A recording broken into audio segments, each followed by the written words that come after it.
How to avoid burnout in a pandemic.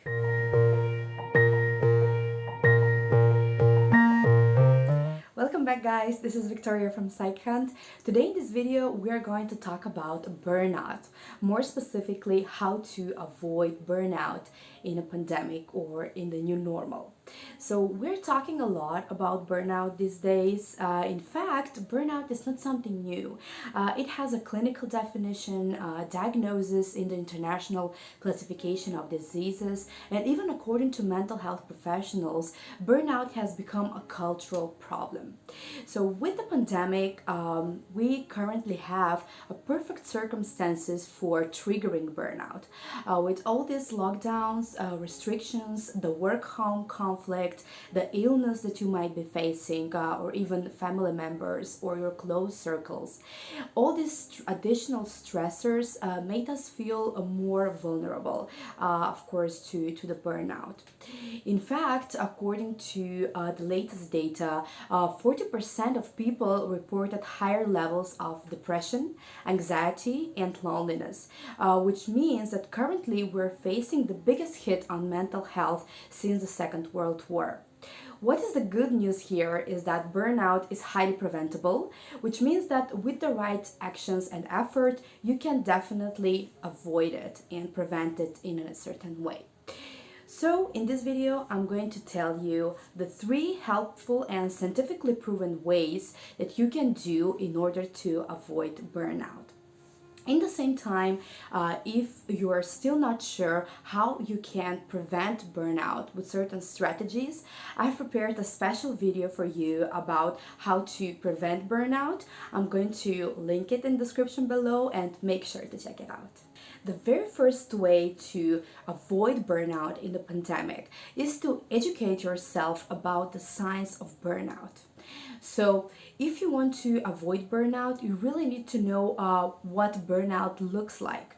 So being able to recognize the signs of burnout, it's crucial before it's too late.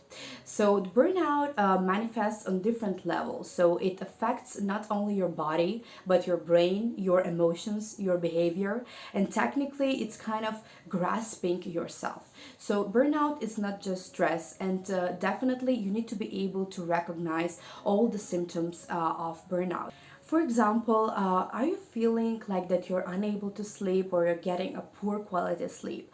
Are you feeling anxious or fearful or irritable all the time?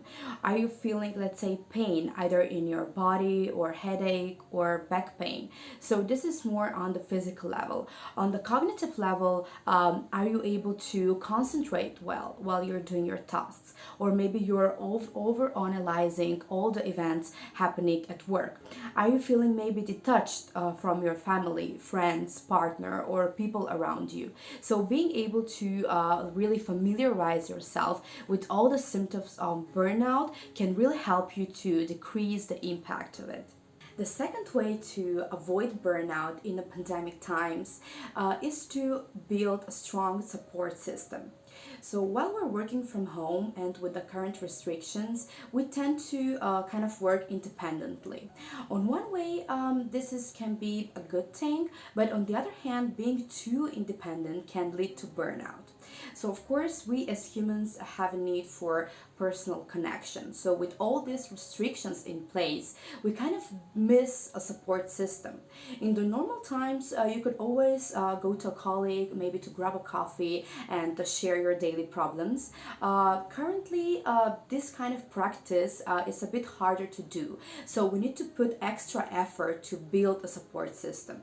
So to actively work on your support system, I would suggest you to maybe schedule even 10-minute calls during the day with a person that you feel comfortable with. That can be either family member, friend, partner, or maybe even your therapist. So all these kind of calls can be really important for you if you are able to share your feelings, to share how even your day was. So you need to find someone who is willing to talk, who is able to energize you, and with whom you feel comfortable to share your feelings. The data shows that people who seek support experience much less burnout compared to people who don't.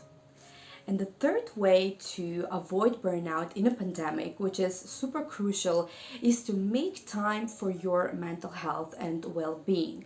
So if you don't schedule time in your agenda for mental health care, then you'll be more prone to experiencing burnout. Adapting to the remote work schedules requires you to recharge your batteries more often. So that's why you need to put a dedicated time in your calendar specifically for self-care, kind of to prioritize your mental health. So in this time, you can do many different activities. Depends what you consider to be self-care for you.